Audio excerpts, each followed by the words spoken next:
The answer is not in a pill, it's in a process. It is beyond unfortunate that our culture is so accepting of popping pills for ailments that need a completely different remedy: self-awareness, attention, and honor. All too often, I see people struggling from the side effects of medications or new disorders they've developed as a result of following their doctor's well-meaning instructions. While medication certainly is useful and has its place, it is overprescribed in our country, and doing so deprives many of us of a deeper connection with ourselves.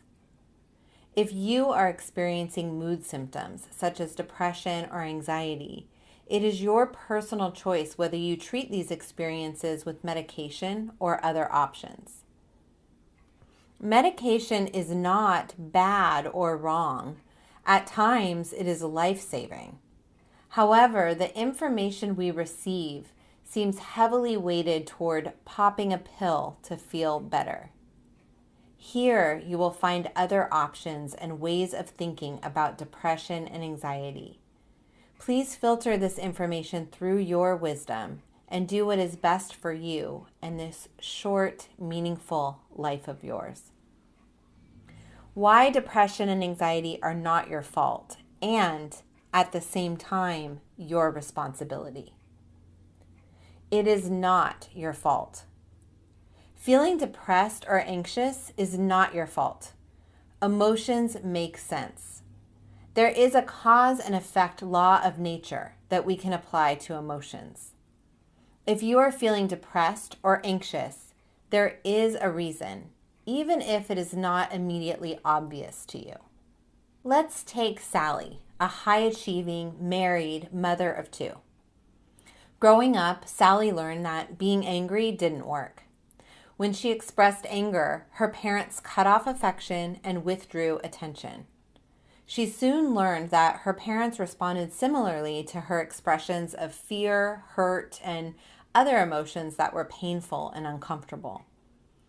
Now, in her 30s, Sally has learned to smile and brush it off when things bother her so that she doesn't make a big deal out of things or upset the apple cart. People describe her as easy to get along with and laid back. It is no surprise to me that Sally suffers from depression. She reports feeling like a shell of her former self and now has trouble experiencing all emotions, even joy, and mostly feels numb. Her doctor recommended she try taking an antidepressant medication, but something inside her told her that was covering up and not addressing the true problem, so she sought my help. I soon learned that whenever Sally suspects an emotion may bubble up, she does everything she can to shut it down and go back to feeling fine. Sally had so much emotional buildup clogging her every atom, it is no wonder she was bogged down with depression. My work with Sally was helping her feel those painful emotions she had stuffed away for all those years. I taught Sally some of what she already knew, deep in her intuition. How to walk through the hell of her emotions, look at them, feel them, and move through them until she found herself. Through this process of facing, rather than medicating or numbing her emotions, Sally found bravery, the knowledge that she can do very hard things, and a self-respect she hadn't previously known. Another example is Ralph, a 40-something man with a high-powered career. Ralph was anxious, didn't know if he would ever find a relationship, and ran away each time he started feeling interested in a woman he was dating. In fact, this was Ralph's MO. Whenever he felt anxious, he either worked harder and achieved more to ensure his competence, or found another way to run from and avoid facing his fear head on. It turns out that Ralph had this response to anxiety starting from a young age. He implicitly learned that once he quieted or escaped the anxiety, he felt relief. He recalled staying home sick from school as a young boy to avoid social situations when he felt unsure. This worked for a while. Every time he felt anxious about his work performance, rather than feel the fear run through his body and view it as an opportunity for growth, he worked even harder than his 60-hour-per-week job required and made sure there was no room for doubt. As a result, he quickly advanced in his career. He also applied this philosophy to dating, and every time Ralph felt anxious, that is, vulnerable because he really liked the woman he was dating, he figured out an exit strategy and reasoned that it was for the better and that she just wasn't meant for him. In short, Ralph's coping style was to run away from anxiety any way he could. Now, in his 40s, Ralph suffers from an anxiety disorder and was prescribed Xanax by his doctor. However, learning more about how anxiety and emotions in general works, Ralph knew that escaping the feelings every time he was anxious, whether through hard work, breakups, or medication, were contributing to him experiencing more and more anxiety and dissatisfaction as life marched on. My work with Ralph was to help him turn and stand tall, toe to toe with anxiety. Ralph learned to move towards instead of away from anxious feelings and has gained confidence, self-respect, and a loving dating relationship he enjoys as a result. Ralph's work life also became less stressful, and much to his surprise, his performance did not suffer. What do Sally and Ralph have in common? They both had mood symptoms that they did not understand and were prescribed medication. They both also intuitively knew that for them, medication was hiding, not solving their problems. For both of them, treatment involved facing their emotions, connecting to the physiological sensations coursing through their bodies, and learning to welcome them in. Last, and certainly not least, both Sally and Ralph learned to feel comfortable in their skin again and live life feeling purpose and meaning. For both Sally and Ralph, mood symptoms were signals that something was wrong. Their emotions were not getting the attention they needed, and behaviors geared toward avoiding or pushing them down were moving them farther and farther away from the wisdom their bodies were offering through the experience of emotions. In both cases, depression and anxiety was not their fault. Mood symptoms were a result of the behavior patterns they had learned to keep themselves feeling safe.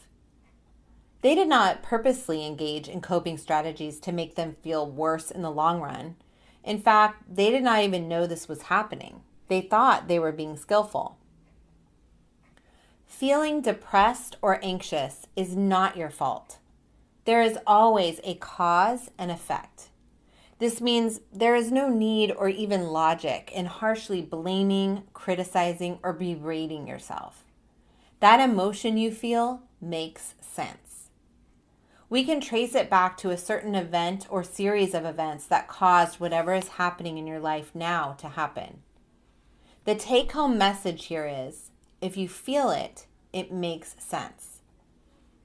That does not mean that you need to live in it, dwell in it, swim in it, buy real estate in it, or act out of that place of emotion.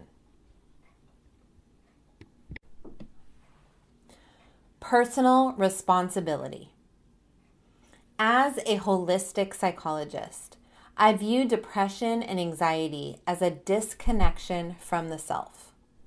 Depression and anxiety are not your fault, and the only one who can change things is you. Not a doctor who gives you a pill or anyone who offers a remedy. You are the only person who can change your experience. Emotions are a physiological process, meaning they happen in your body. When an emotion fires, your biology instantaneously changes. Your breathing, heart rate, temperature, and even blood pressure may fluctuate with each emotion that passes through your body. When you process your emotions, You are aware of your body. When you make a connection with your body by paying attention to your emotional experiences, you not only get rid of emotional buildup, you gain access to so much more. When emotional buildup isn't getting in the way, you are able to feel grounded in your experiences and more readily identify what is important to you. In short, you free yourself to live with meaning. That begs the question, how? Once you begin to understand that your symptoms are signals for you to pay attention to, you can start to evaluate why your body, brain, and mood are trying to get your attention. You can ask yourself questions about how you feed yourself, exercise, rest, and how your daily behaviors are in or out of line with what is truly important to you. Take a look at today. Are you behaving in ways that produce pride? If you do not regularly engage in daily activities that you feel proud of, it is impossible to feel proud of your life. Where are you disconnected from what truly matters to you? What step can you take today to move closer to living your values? It's a process. Dealing with depression or anxiety is a process. The answer is not in a pill. It's in a process. The process is one of truly looking at yourself without judgment and listening to what your body and emotions are telling you. Then you can make this information actionable by asking yourself, where can I take a step forward today? Don't think of it as I'm at point A and I want to be at point B, but I don't know how to get there. Rather, ask, what is one little tiny step forward that I can take today that will start me down my path and my goal of reaching point B? It could be something as small as, today I'm going to drink a cup of bone broth.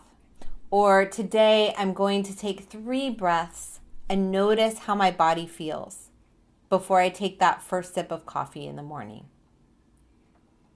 It could even be, I'm going to open and read a page of that book that is important and meaningful to me. Recovering from depression and anxiety is about the process and the relationship you build with yourself. Recovering means engaging in daily behaviors that support your best life. The process of healing and self-connection is not about harshness, punishment, willpower, and a just do it mentality. This stance of cracking the whip to get yourself in line is short-lived and impossible to maintain. You may have experienced coming up with a tough love remedy time and time again, only to wind up back in the same stuck place. Rather than more discipline, you may need more of a connection to yourself. Because if you can relax into yourself, trust your body's experiences, feel what you are feeling, and connect to what is important to you, you will move in a direction that is in your best interest.